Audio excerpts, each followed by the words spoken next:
Your Fitness Business Podcast Snapshot. 3 key metrics we should improve around customer service. Action steps to achieve the result for each metric. And tips to remain focused on your New Year's customer service resolution. All of that and more coming up in today's show.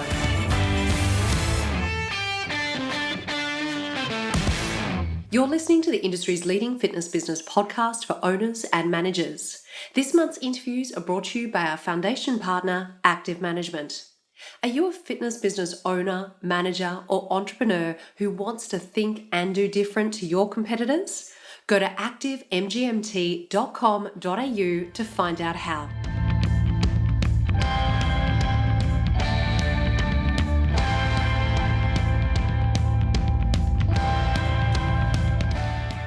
Hi everyone and welcome along to the show. We are now into week 2 of our special series focusing on New Year's business resolutions, where we have expert guests speaking about 4 key areas: retention, sales, group fitness, and customer service. Our focus for today is customer service, and our expert guest is Jaquie Scammell. Jaquie is Australia's leading customer service expert, helping create a service mindset to those seeking growth in their organisations and in themselves. In 2013, she launched her own business following a diverse career with over 20 years of leadership experience in public, private, and not-for-profit sectors. Jaquie has worked with the McDonalds franchise system as well as with major sports and entertainment venues, including Wembley National Stadium in the UK, Emirates Stadium in the UK, and the Australian Open Grand Slam.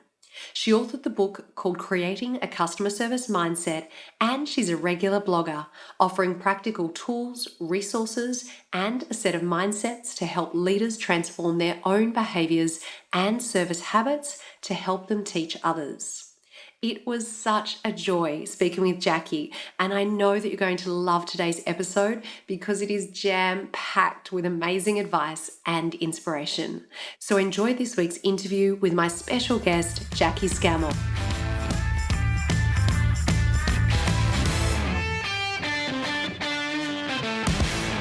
Jaquie, a super warm welcome and Happy New Year to you.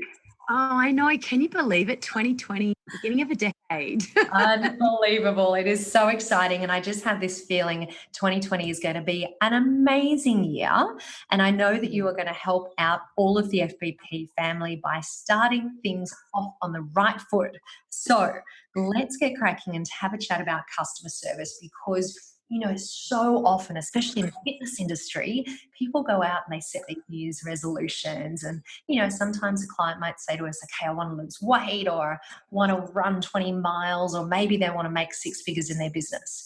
But from your perspective and your experience, when it comes to customer service, what would you say are 3 key metrics that we can all work on improving over a 12-month period?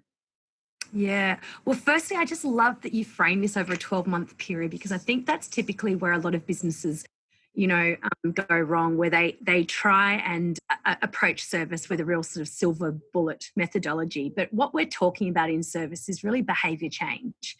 And, very similar to the fitness industry, behaviour change takes time. When we're installing new habits or trying to break some bad habits. In fact, some of the people that I follow suggest that it takes up to 66 days to really stick with a new habit. So all the returns are delayed and customer service is no different. And it's critical when businesses go on this journey that they look at the metrics that really will shift over time, but that they'll get a sense of progress immediately so that they feel like they're winning before they really see the big impact. So I would suggest that there are 3 things, and to not be hung up on purely metrics, but also to look at activity, because activity is just as important as metrics when we look at service and human behaviour.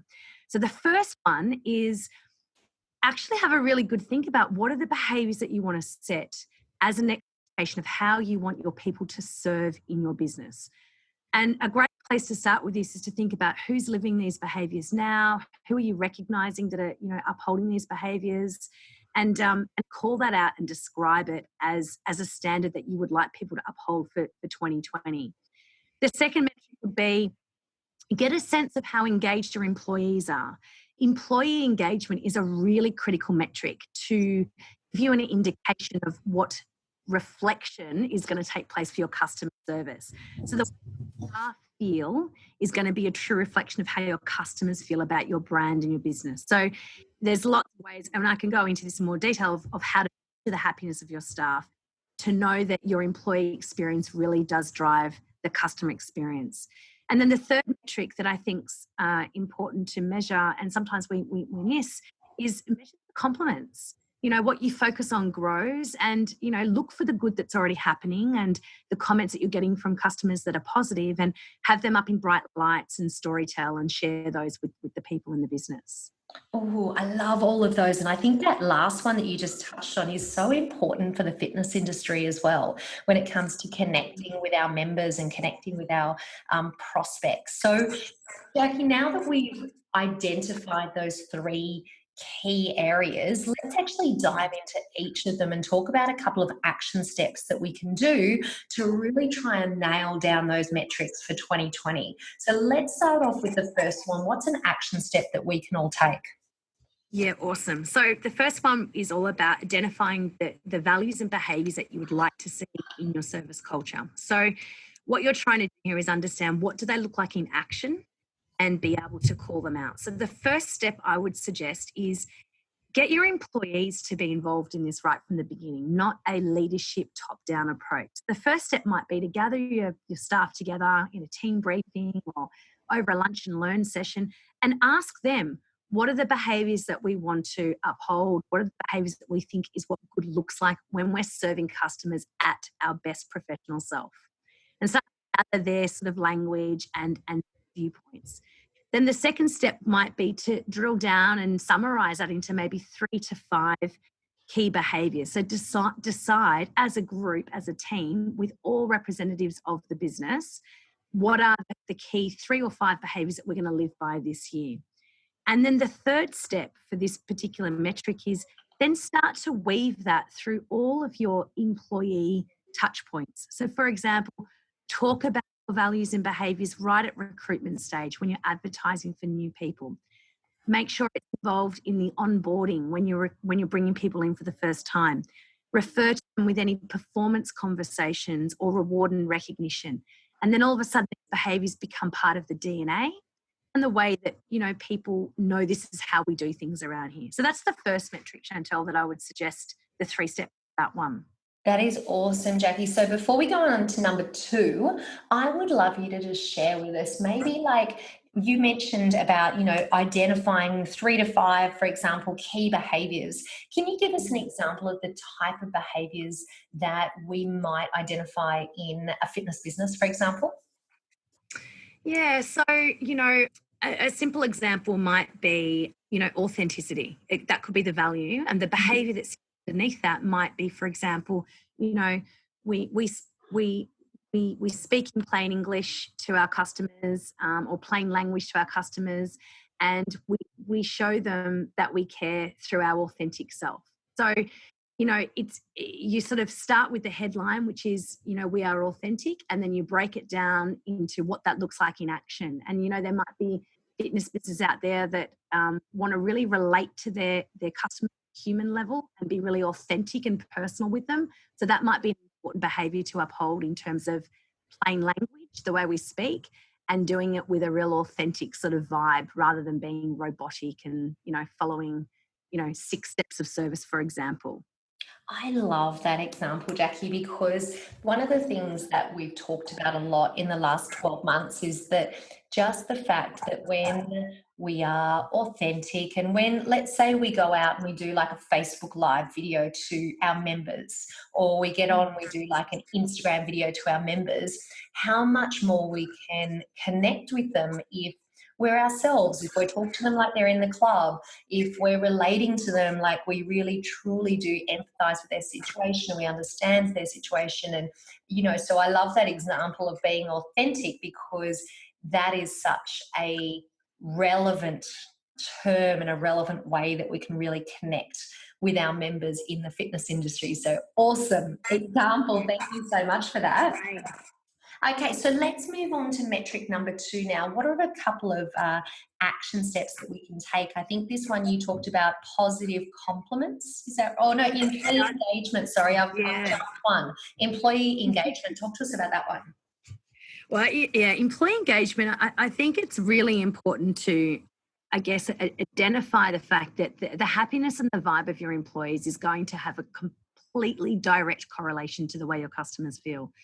So before we look outside of our business and how we're serving customers, it's always really clever to start by looking inside first, because customer service is an inside job. So can you, I guess, measure your employee engagement? There's lots of tools, there are lots of surveys, and I think that it's important for you to check out, depending the size of your business and the needs of your business, what might you. But what I thought would be really helpful is to talk about when you get some sort of survey or feedback back from your employees, what do you do with it, and how do you interpret that information? So when you get some sort of employee engagement result back, it might be, 5 key responses to 5 key questions that you ask employees, or it might be some sort of measurement that you get back.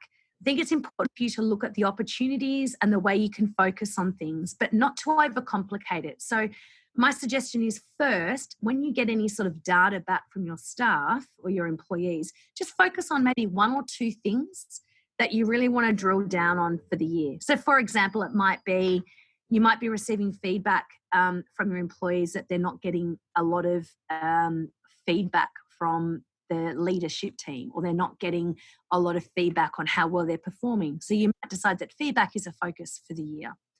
Or you might get feedback that people want to be developed more and they want to grow more in the business. So you might decide that coaching conversations and developing people is going to be a focus for the 12 months. So the first step is go and get some data. There's lots of tools out there. If you Google employee engagement, you'll be inundated. And then when you interpret it, just focus on 1 or 2 themes. The second step for this metric around employee engagement is, I think, in keeping things really simple. As leaders of business, it's so important that we remember to get really interested in our employees and understand what motivates them. When you understand what motivates them, like what is it that gets them out of bed in the morning? What's their why? Who are they becoming? How do they identify themselves with your brand? Maybe even trying to learn what are their strengths, some of the things that they really thrive on. And I think that when humans feel, whether they're employees or customers, but we're talking about employees here, when employees feel that you're genuinely interested in them as a human and interested in helping them grow and be their best version, they're much more willing to put in that discretionary effort, and they're much more willing to reach a little higher for those that they're serving in the business. So the second step is get interested and find out more about your employees. Do you really know them? And then the third thing is invest in your people.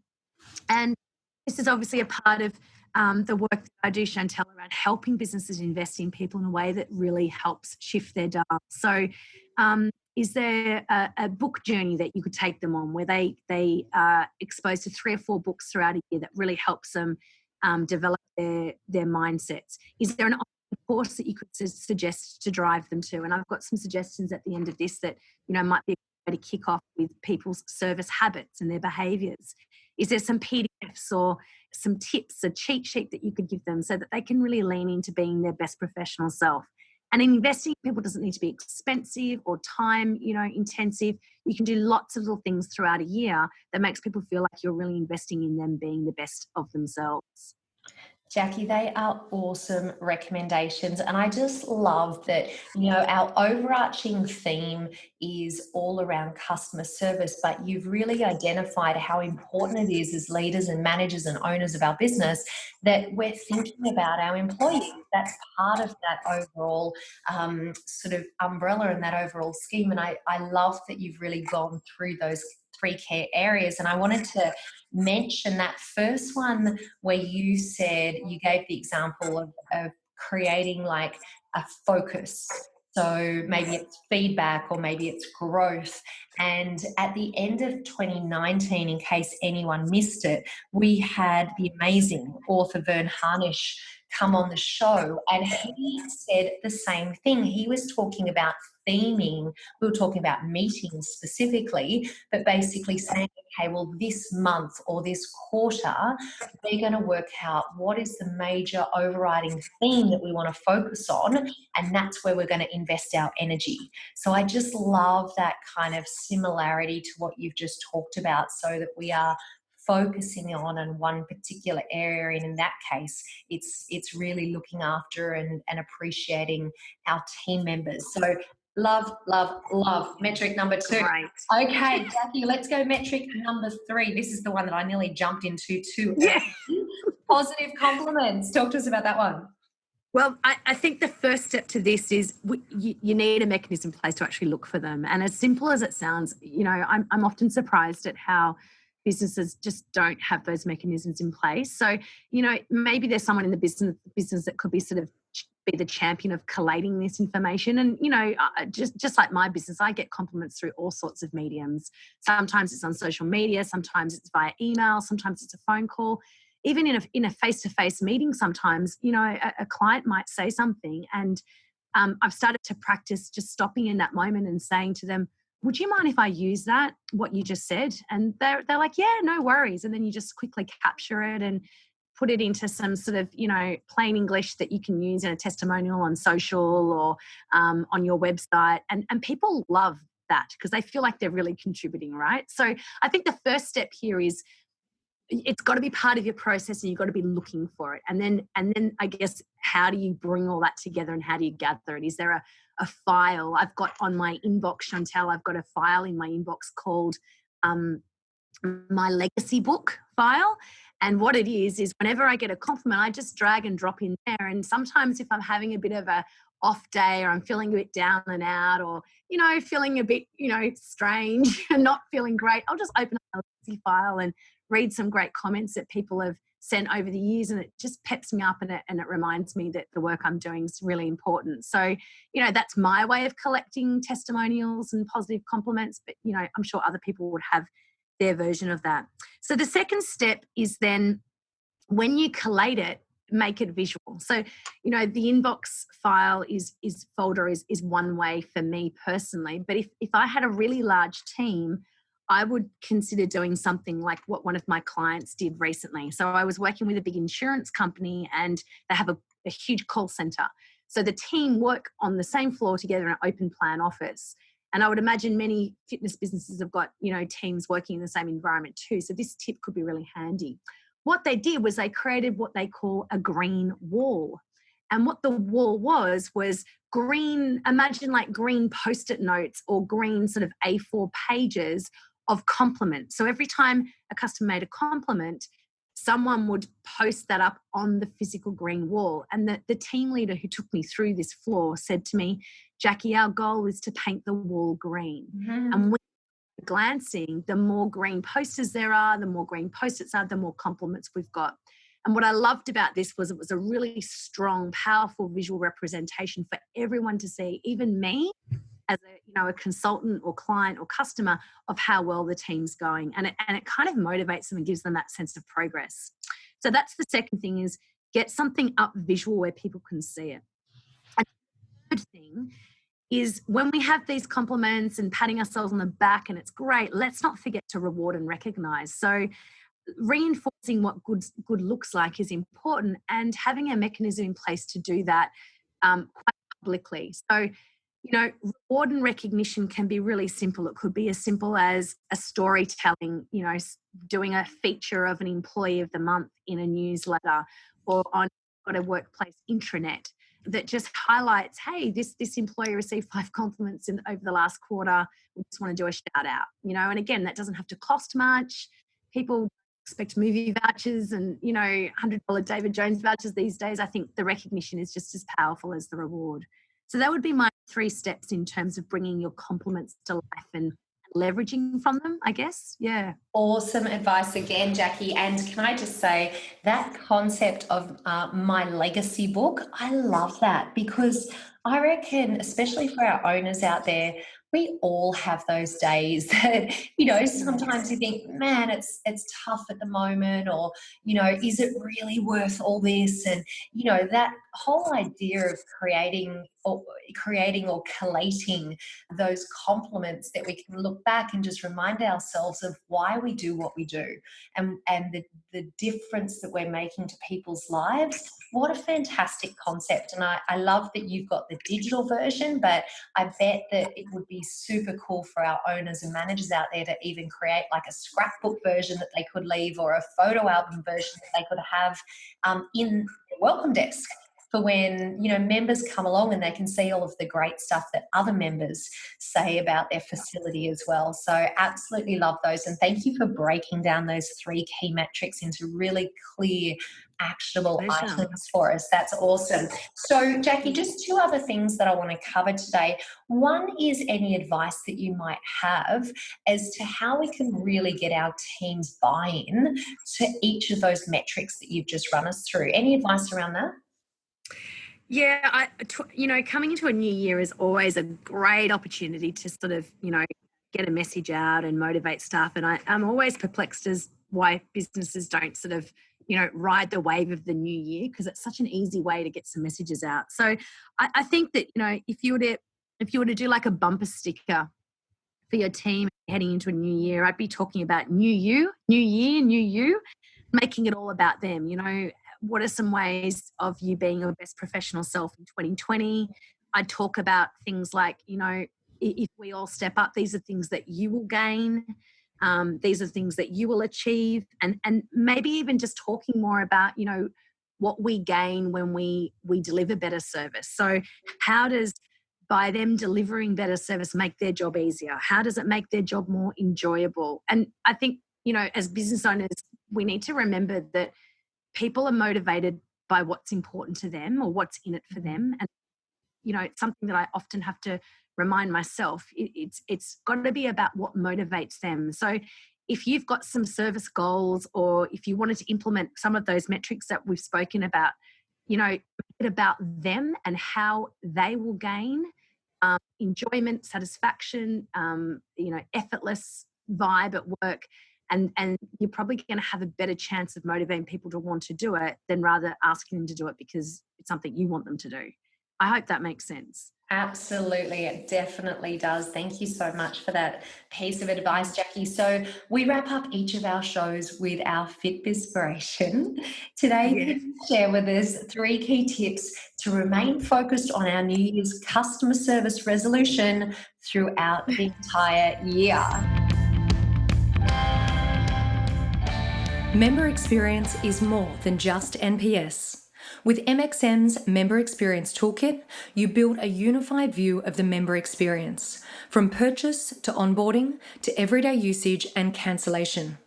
Wire your entire organisation with actionable feedback using MXN's Member Experience Toolkit. To find out more, go to mxmetrics.com.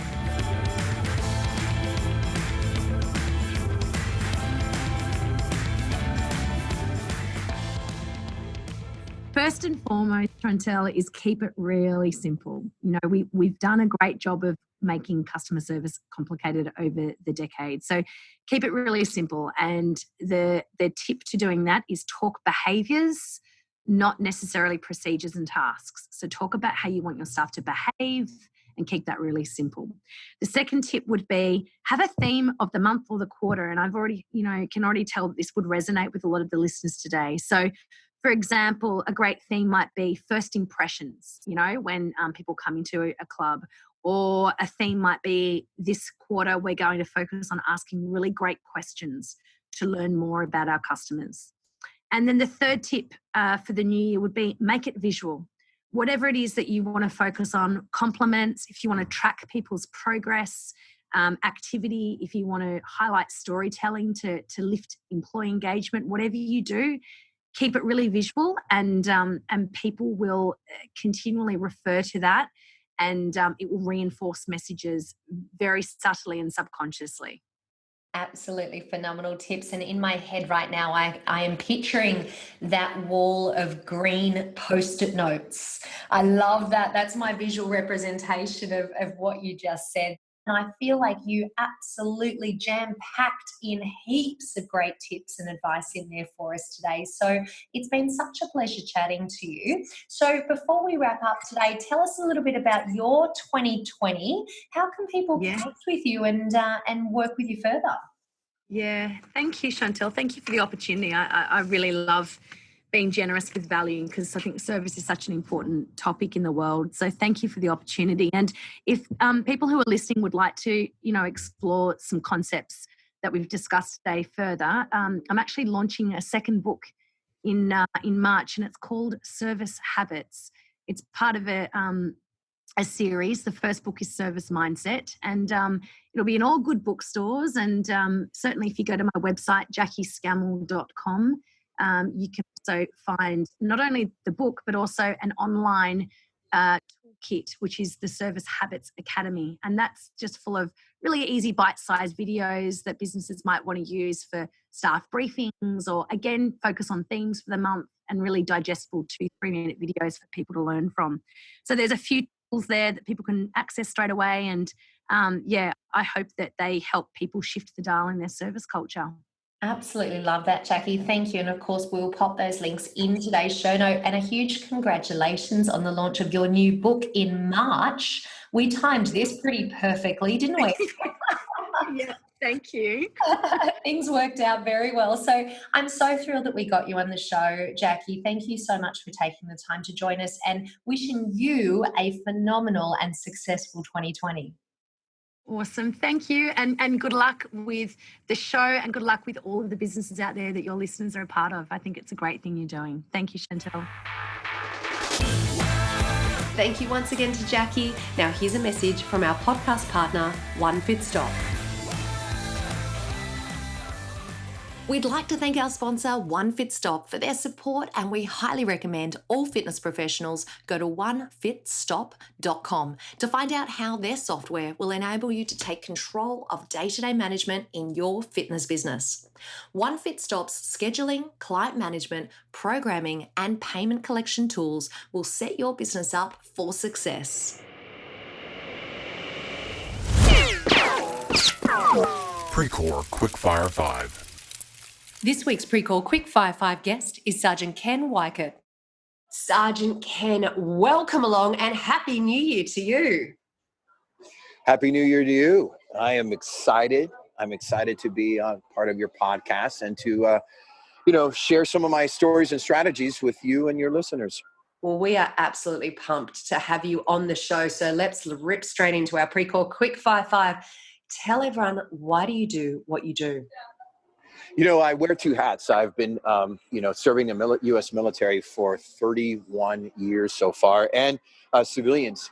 And whether it's through the fitness community or life coaching or leadership, it's always been for the same reason: to change lives, not just to make them fit. They look in the mirror and love the way they look, but to make them great. And to being great is not to be just better than anybody else. It means being better than you used to be. What a fantastic why. And tell us, are there any rituals that help you become better at what you do? I spend a great deal of my day trying to be a good student. I always tell colleagues of mine or anyone that I speak to, I said, look, if the first thing that you do is wake up each day and check Facebook or Instagram, you realize this: someone else is running your life. So I try and stay away from that's reactive and try and be proactive. So I, open my day by checking my goal list and seeing if I'm going to set myself on the path of being in a growth mindset. I review various periodicals that help me to be better informed. And I also listen to your podcast, as well as some other podcasts of some colleagues of mine that I know that really put out great information. That is brilliant. And you know what? You just reminded me of one of my all-time favorite quotes, which is, don't start your day with emails or you'll end up as someone else's priority. And That's exactly right. The same with social media, isn't it? Amen. And now, are there any apps or systems that you use to stay in control of your workload? I am an old school person, and so I'm the type of guy that I'm still walking around with notebooks and things like that. But you can't really. That's not easy to travel with. And since I do travel 250 days a year to nearly 30 countries each year, I wind up, using my fitness pal for my own fitness tracking purposes, and just the notes app for just collecting those thoughts when I have something that pops in my head, because if I don't actually capture it and write it down, it's going to be a memory loss, or it's not going to be as rich as it was when I first put it together.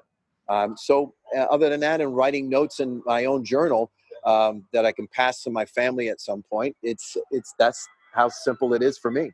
Well, you know what, Sergeant Ken, interestingly enough, with all of the tech and the apps that are out there these days, I would say overwhelmingly the most popular answer to that question is pen and paper. So you're not alone at all. Oh, And I fantastic. love that notes app as well. It's handy. Fantastic. Now, are there any books, podcasts, or blogs that you'd recommend, and why? Well, for fear of doing a shameless plug, You're allowed. You're allowed. But okay, December 2nd, my wife and I launched our book. We were trying to find the right answer for growing this growing epidemic of depression and obesity, and suicide. My wife and I do a great deal of work for the Army National Guard here in Tennessee, and Nashville, Tennessee, where we live, and I'm the lead life coach for the Suicide Prevention Task Force, and so this book was really it's story driven, but it's strategy driven as well. It's putting psychology behind the science, because fitness is not just physical anymore; it's emotional, social, spiritual, family. And if you put all these dimensions together, you have someone that's comprehensive fit. And that this was the culmination of 4 years of work that just got released. And so, yeah, again, I think that this one is the one that we're focused on right now. Well, look, Sergeant Ken, a huge congratulations to you and Stephanie on the launch of that book, and we will make sure that we grab the link and pop it in today's show notes. So if people want to go check that out, they can go and purchase their copy today. So to wrap all of this up, just as a really quick overview of what we're going to be focusing on during your main interview today. Oh, yeah. So I think the thing that really resonates in my heart the most is talking about the emotional dimension in looking at comprehensive fitness, and what it means to be resilient, how to turn stress into strength and obstacles into opportunities. That's what I would love to focus on today. That sounds absolutely phenomenal. Well, Sergeant Ken, thank you for joining us for the Pre-Core Quickfire 5.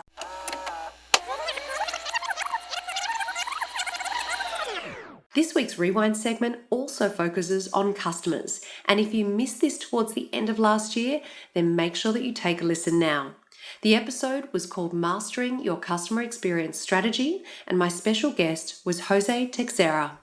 During the interview, we talked about the future of customer experience in the fitness industry, how Jose has created their customer service team, and he explains their customer lifecycle 0 to 500. If you missed that episode, then go to today's show notes at fitnessbusinesspodcast.com, scroll down and click the link in the timeline for episode 268.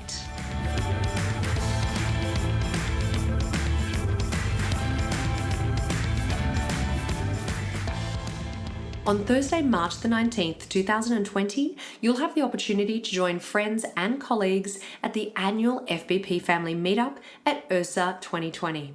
Starting from the lobby of the convention centre at 6:30 a.m, we walk and talk for 60 minutes, sharing experience, ideas and stories. Everyone from the FBP family is invited, and we would love for you to join us on the day. We would also love to know who's coming along, so please jump over to fitnessbusinesspodcast.com, go to the top of the page and click on the tab called Meetup, then register your details for the URSA walk. If you need any more information, please email me directly at chantal@fitnessbusinesspodcast.com.